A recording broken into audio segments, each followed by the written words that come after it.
Yo, what's happening, everybody? This is Ray Bradford from Scatterbrain, the Ray Bradford podcast. I'm probably gonna have to rename this after a while, but no, I still like to call it a podcast because that's what it is. It's informal lessons, informal lessons. This is the base lessons side of Scatterbrain, the Ray Bradford podcast. Of course, I am your host, Ray Bradford. We're gonna dive straight in today. Before I dive in, you know what? I'm gonna play a little bit first. I'm just gonna play a little bit first.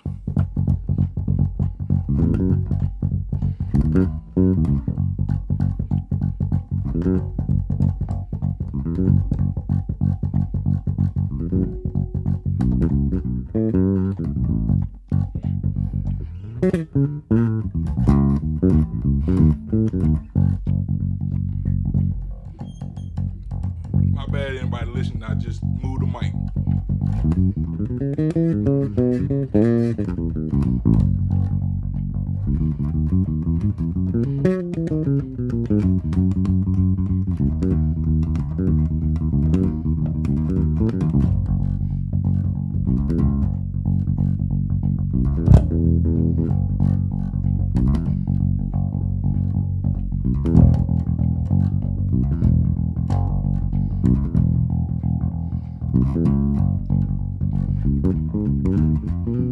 Ah!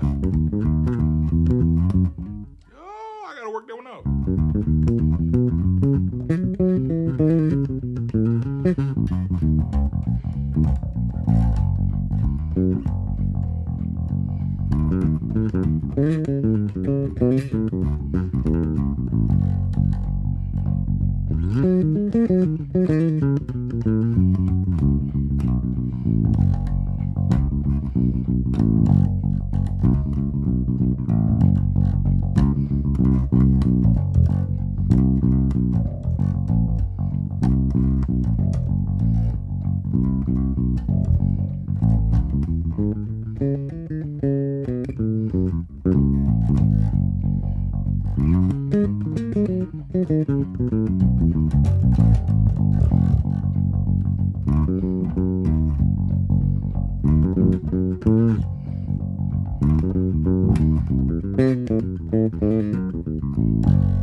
Yeah, man, that's just a little impromptu groove just to get going. And woo, the bass is hot on that. The bass is hot. We're gonna have to cut it down on post. But yeah, man, I'm Ray Bradford. I want to address a couple. First off, man, anybody who has watched one of these videos, I want to thank you from the bottom of my heart. Thank you, thank you, thank you. I wasn't I wasn't too sure people were watching, but people have been watching these videos. I am truly grateful. I mean, grateful from the bottom of my heart. It's a guy that I'm gonna mention later. He emailed me, man. So anybody else who want to email, the email is in the link description. Well, it's in the description of these videos. So it's in the description of the videos, or if you're listening on Apple Podcasts, Spotify Podcasts, wherever you listen to, it's in the description as well. You can email any suggestions. You can go on social media and DM me whatever suggestions. I just want to thank everybody, really and truly, from the bottom of my heart. Base Nation, Base World, man. We let's stick together. Each one reach one. Whatever you know, show somebody else. That's where I'm at. I'm doing this out of the kindness of my heart right now, for free. Good lessons too, if I think about it. Good lessons. So, and it's not your typical lesson. So that's something I want to address. I got a couple comments. Well, not even a couple. I just got one comment that was, and it's so for all the great comments, you always have to. I've noticed it's a trend. You end up acknowledging the bad comment, but I just want to address this for anybody watching moving forward. He was like, "Man, you got to be prepared to teach," and I just want to give a heads up. All these are lessons off the cuff, on the fly. I come up with a concept that I want that I use in my playing, and that I've learned from studying other bass players, or when I've graduated from USM. I have a degree in bass, in jazz bass. Uh, So from my bass teacher, these are concepts and stuff that I use and that I grasp from them and that I know they use or other bass players use, and I expound on it my way. This isn't your academia form of teaching. Mind you, I could pre-write all this, I could notate all this, I could have all this going and ready. So when the camera rolls and the audio is recording, I can roll right through it. But that's not my form of teaching on this medium, on this platform. Now, if you hire me for your school or you hire me to come do a master class, whatever, we can do more formal training. But this is all informal teaching that I want to just let everybody know. This is informal, off the cuff. So I have a concept that I come in mind, like I did pentatonic. Thought about it the day before, how I wanted to approach it, and then just went from there. I bet you can. Okay, you good. My bad. See, I told you it's informal. I'm just on the cuff, and I'm a one man team. So if anybody watching, I'm doing the audio. I'm setting the camera up, setting the light up. I'm doing all this. So bear with me. I know we got some more stuff that we're gonna address too. Hopefully, I can get this done in 5 minutes. So that was the first thing I wanted to address. This is just informal, off the cuff, on the fly, off the cuff teaching of concepts that I know I personally use, and people ask me about. So I wanted to have it on the internet, and hopefully you can use it. The second thing that I wanted to address, the logo will be moved from this point now. Where I'm pointing, the logo will be moved. I will probably put it at the top because I still want people to know what platform they're on, what platform they're watching. I probably put it at the top because I did realize when I was editing to it, like I said, I'm a one-man team, so I was editing the videos as well. It's like, dang, if I make the logo smaller, you won't be able to read it. So I need to leave it that size, but it is in the way of the fretboard and what my hands are doing. So the logo will be moved for the bass lesson videos. And if you watch podcasts, if you go watch the regular podcast videos, it will be back down. It will be back down. What else do I need to address? Oh, okay. I want to give this guy his flowers, man, because he gave me such great flowers. He gave me such great flowers.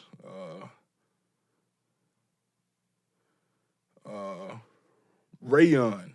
I won't say his last name because I don't know if he wants his last name. I don't know if he wants his last name said. So Rayon, he sent me a long email.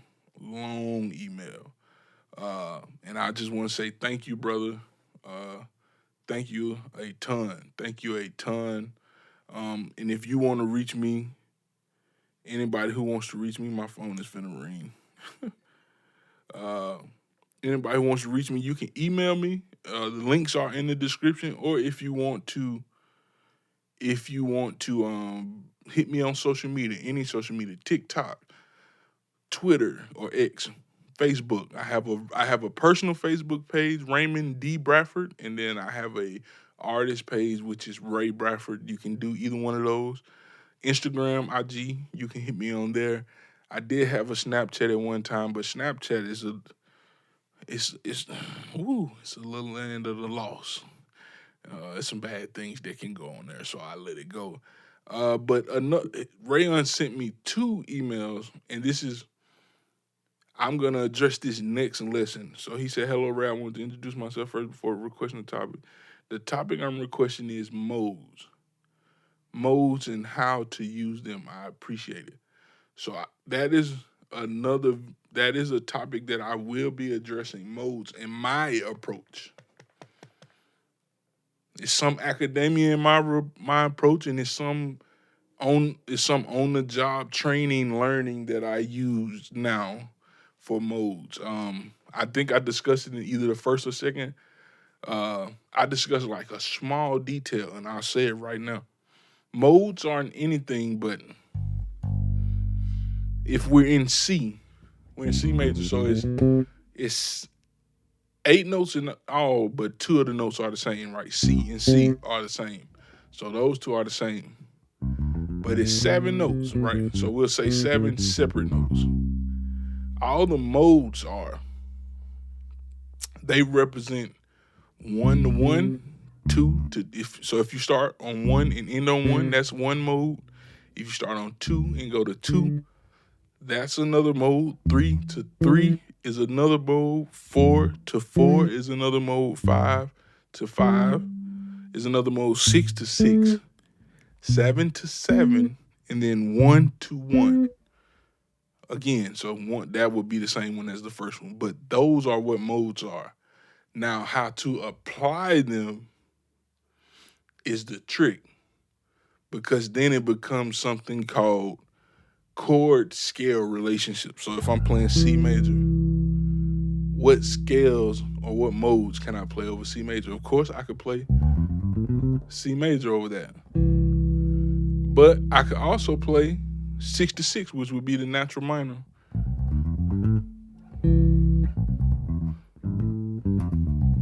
I could play that over there. Or I could play 4 to 4.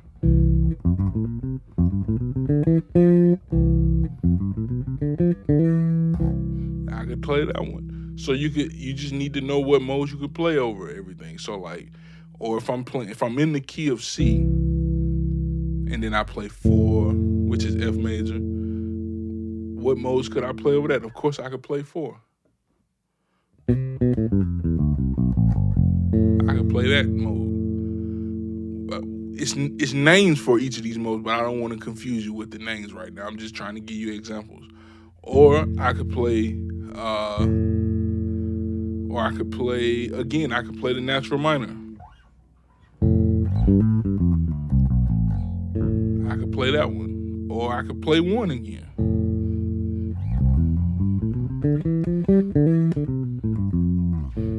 I can play that one. So it's different modes can go with different scales. It's a number of modes that could go with each chord. Let me say that. Because the modes are basically scales. So chord scale relationships, just like I said with like pentatonic scales and pivoting.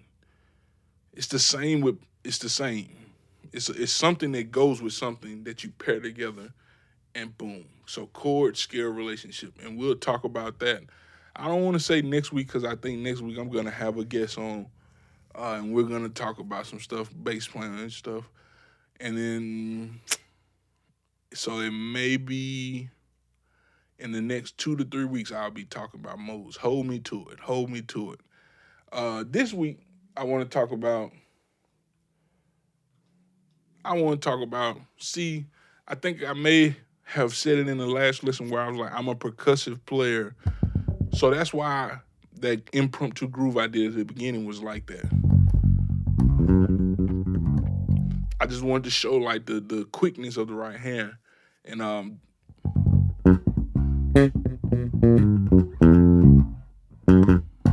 so that type of thing, I'm peaking like crazy with this bass, man. Put this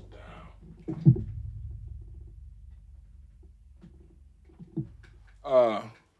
So that type of playing, I call it percussive playing, but what helped me get there was getting right hand speed. So today I want to talk about right hand speed, endurance, and strength in the right hand.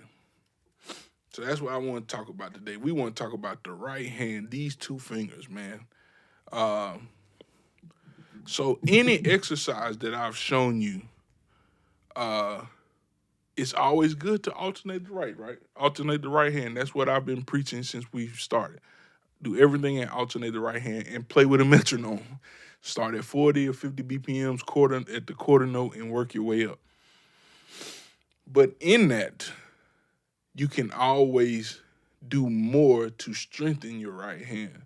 So it's another exercise. I like to use 8th notes and then 16th notes and even triplets. It's just an octave exercise. So with the left hand, I'm playing octaves. A cool trick that I try to tell beginners when they're trying to learn the bass, this is a cool trick to know where your octaves are. So if I'm playing B flat down here, first fret, B flat. If I'm playing that B flat, if I go 2 frets over, so that's 2 frets over, and then I go 2 strings down, now I've got the octave. It's always like that. So if you go 2 strings over and 2 strings down, 1, so 1, 2, 1, 2, 1, 2, 1, 2. That gives you your octaves. So if you look, so I'm gonna remove these 2 fingers so you'll know exactly what I'm playing, and that's your octaves. Now what I like to do, I like to put these 2 fingers down with that to give strength to my pinky, because all the time your pinky isn't the strongest, so it needs a little more weight on there.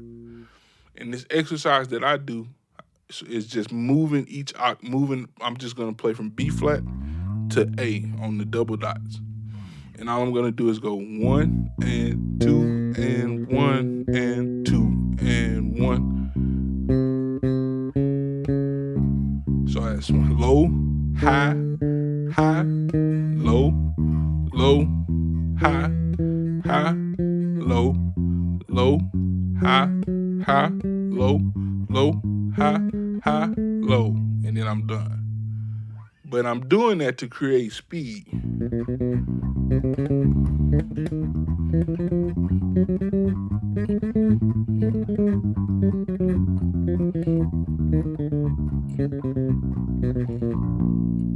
I'm doing that to create speed. That is the goal. We want to be able to play that fluently fast. So you go from 1 and to 1 and 2 and 2, 1 and 2 and 2 and 2 E and a 3 E and a 4 E. We're playing 16 notes now.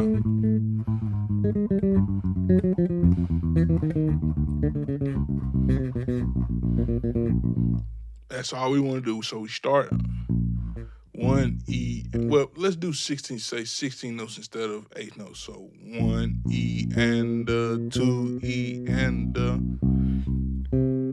4 E and 1 E and 2.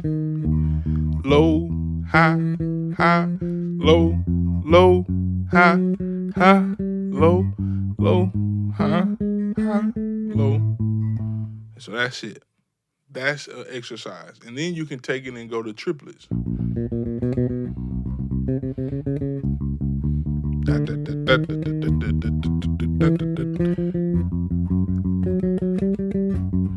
So notice with the right hand, I'm jumping. So 1, 2, 1. Look at that.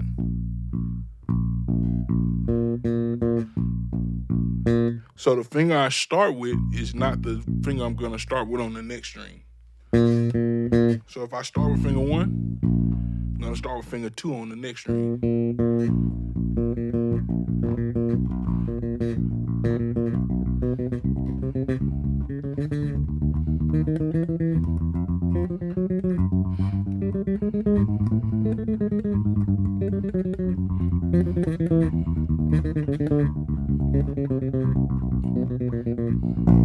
So we're gonna always do stuff like that to push ourselves. So let's take a C major scale, and we'll just do 1 and 1 E, 1 and 2 and 3 and 4 and.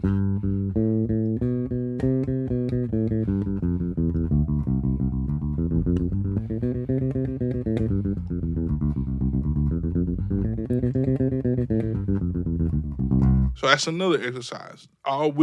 We take regular exercises and extend them with the right hand, or add notes with the right hand, or add notes with the right hand. So a regular C, if we just played the regular C major scale.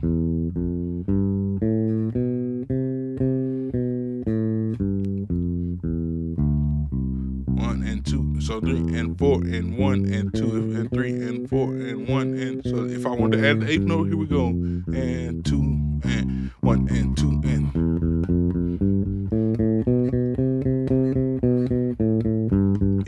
Yes, yes, triplets, triplets, triplets, triplets, triplets, triplets.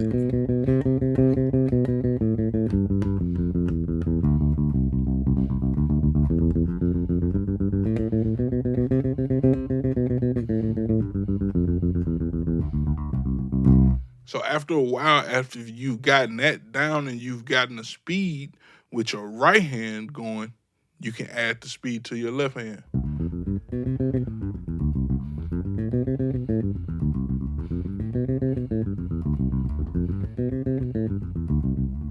Ah.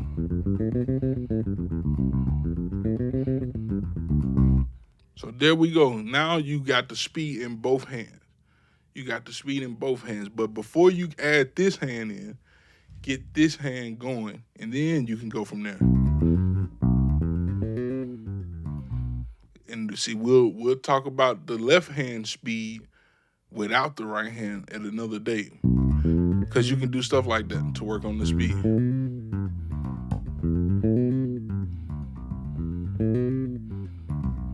And that's just hammer on. So now you're building the strength in your left hand on its own by doing hammer on.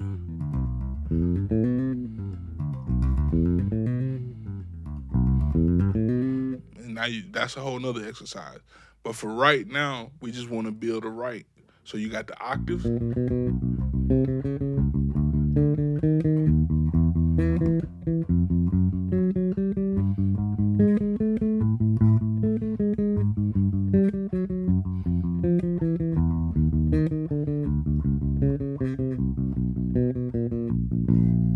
You got that, and then now you got the C major scale.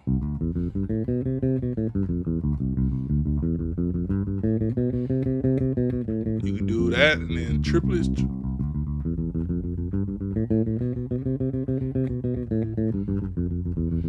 But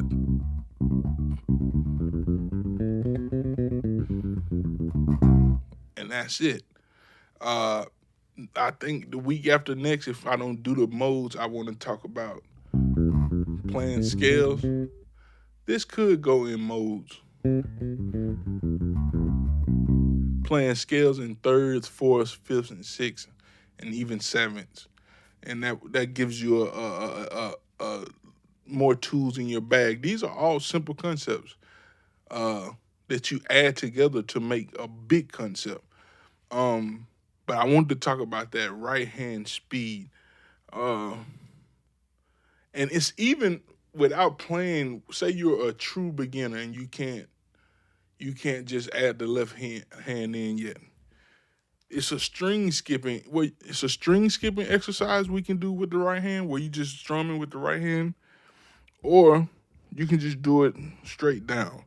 But I have a 5-string bass. That's what I want to address at the beginning. Yes, this is a 5-string bass. It just adds a low B on it to the bottom. If I had a 6-string, it would be a high C. And if I had a 7-string, it would be a low F sharp. But this bass is a 5-string bass. So most of the time I'm trying not to even play my low B when I'm explaining stuff, because I know most people who start only want to they're using 4-string basses and they get a little confused. So I'm trying not to use. I'm trying to only use my E, A, D, G string. But yeah, so if you see this string, kind of pay no attention to it. I know when I did the chromatic talk, I was using that string, but I was using it to play the full chromatic scale. So if you go back and watch that video, I was using it to play the full chromatic scales of the scales I was talking. But for the purpose of this video, kind of pay no attention to this. But that's crazy. You know what? So for what I'm about to do, I'm not even going to use my B string. I'm just going to use E, A, D, G. But I'm going to start on G, and I'm just going to go 1 and 2 and 3 and 4 and 4. So this is an exercise you can do just to get used to plucking strings. So if you're a beginner, and I try to tell everyone who I start out, you want to play with this part of the finger, like right in here, and you want to play through the string. So you want to play pluck and land on the string underneath it. Boy, I need some new strings on here. I got a pack of elixir strings at the house that I need to put on. But you play through and you land on the string under. Same with the other finger. So 1 and 2 and 3. And that's all we're doing. Now, if you're a more advanced player and you want to pick up your speed and with the right hand, you can go string skips.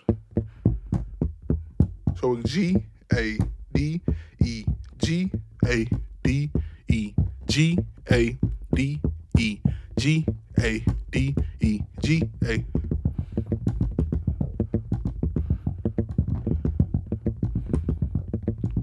Ooh, that's a nice groove. That's a nice loop for a groove. But you can do that and pick up your right hand coordination exercise as well. So it's going to help you learn string skipping as well as speed in the right hand if you can't do the left hand. But if you can, try to add both of them together. So that's pretty much all I wanted to talk about for this episode. To end the episode, I want to play a song, and I hope I got a feeling that I'm gonna get flagged. That I'm gonna get flagged for this, but we'll see. We'll see, cause I covered this song on my IG page. But I want to play a song, and I want to incorporate some of the stuff we've talked about, like chromaticism in my bass lines, or arpeggios in my bass lines, pentatonic scales. I want to cover some of that, right?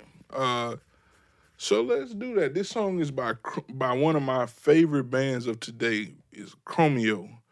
And this song is called Lonesome Nights. I'm just gonna start it somewhere within the song, and I'm just gonna pick up.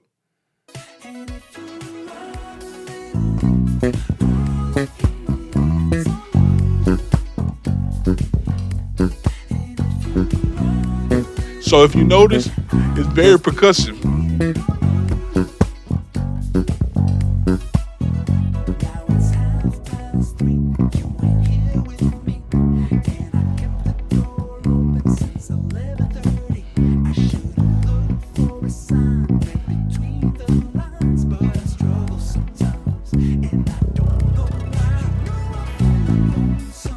So that's a break. That's a break. And now notice how he's trying to match. The bass player is doing the thing, but he's also matching like a synth bass. Boom, ka, boom,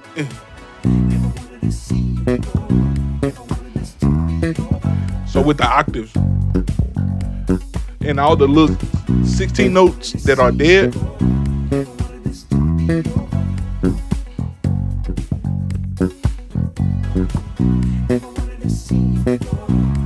See how it helps the groove? Ooh, I played the wrong note.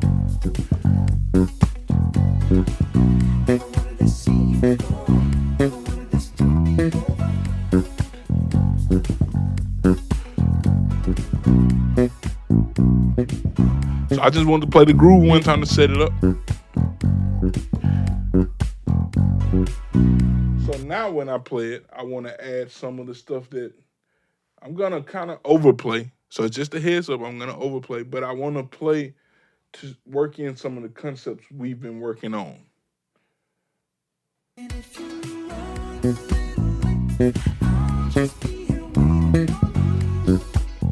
Pentatonic stuff. Then she started bringing up the past. I was dodging her accusations, but I couldn't last. My excuses were no match for her actual facts. Chromaticism. So then I said, woo. Everyone deserves a second chance. It's never closure. Woo. I missed the part right there.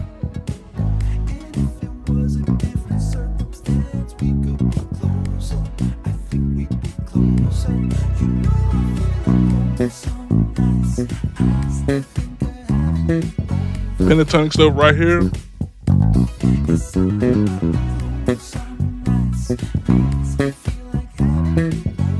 Probably won't be able to use any chromatic stuff right here. Don't fit.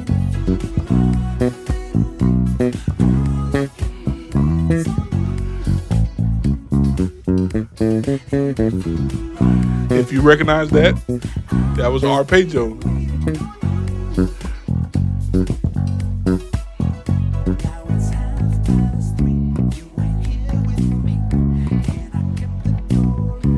We're gonna try some chromatic stuff here.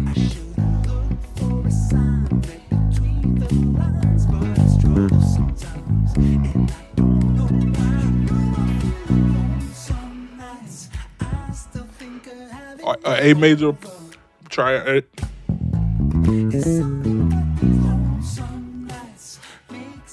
Just a little concepts we use, we can add in.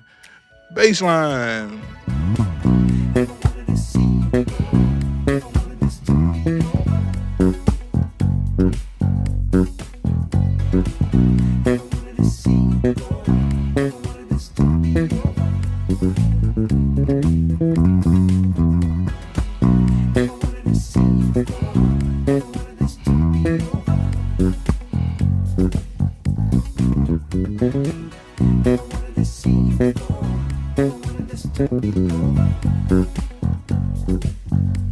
Just a little pentatonic stuff.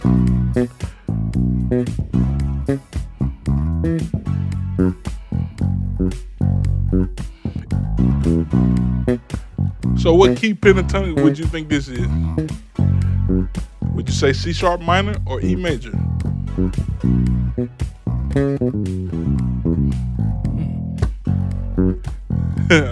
Where I ended it, you couldn't tell.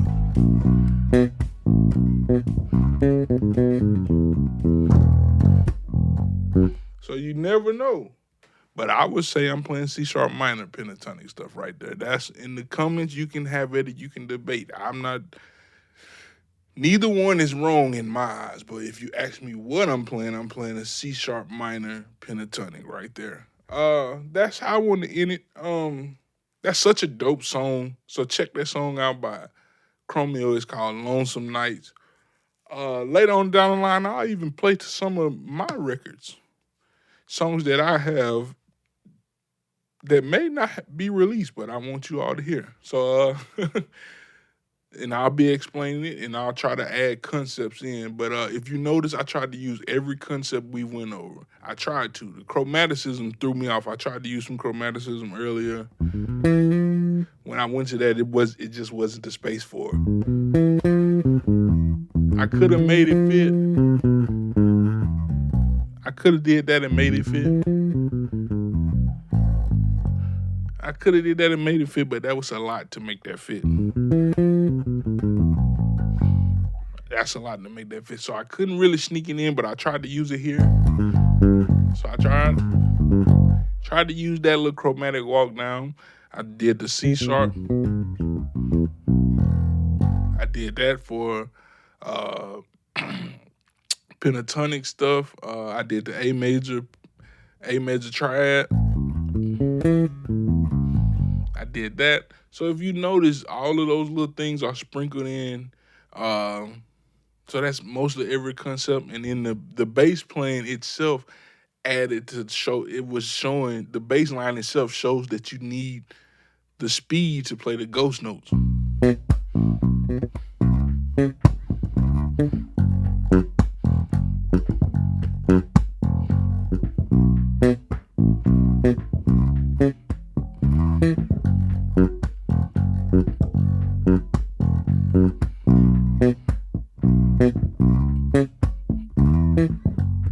So just the little ghost notes in, so you need the speed and the coordination of deadening the string with your left hand. So all of those things, I wanted to, what we've talked about so far, I wanted to be able to show that these things can be implemented. I had a conniption then trying to say that word. Implemented into your everyday playing. So what I'm showing you are don't think of them as one-offs or tricks, no, these are things that can be added into your everyday playing. Like I always say, find your grandmama, find your granddaddy, find your mama, your daddy, your sister, your brother, your auntie, your uncle, your cousin, your niece, your nephew, your son, your daughter, your boo, your bae, your lover, whatever you call them. Find them, hug them, tell them you love them. Peace out. Y'all be safe. Happy New Year.